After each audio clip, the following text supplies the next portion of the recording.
anger as the government urges civil servants to get back to work. With Lucrezia Millarini. Good evening. There is a very uncivilised row going on in Whitehall today after the government urged its own civil servants back to work. Ministers want up to 80% of staff to return to the office, even for just one day a week. One union says that is unsafe with the country still struggling with the pandemic, while another said they could consider possible strike action. Behind it all may be a major government push to try and prevent so-called ghost towns developing, where cities are left deserted, with businesses unable to reopen until commuters and workers start getting back to their offices. Our political correspondent Paul Brand has the full story. Paul, how likely is it, do you think, that civil servants will go back to the office? Well, we'll find out. But the government's clear it wants the public sector to set an example to the private sector. Paul, thank you. In Kent, where record numbers of migrants have been crossing the Channel this summer, there were two rival demonstrations, one in support of them, another against. Well, one also provoked scuffles and some arrests. From Dover, Dan Rivers reports. In Beirut, hopes are fading that anyone else will be found alive underneath buildings destroyed in last month's explosion.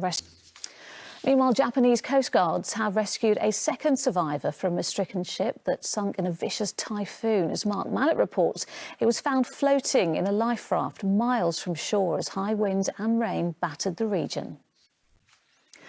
With 2 months still to go until the US presidential election, the campaign has suddenly got very personal and bitter. The Democrats have seized on reports, so far unconfirmed, that Donald Trump made derogatory comments about dead American soldiers. Joe Biden's team seized the moment to launch a so-called campaign attack video, but Mr. Trump has firmly denied the claims. Tom Sheldrick reports.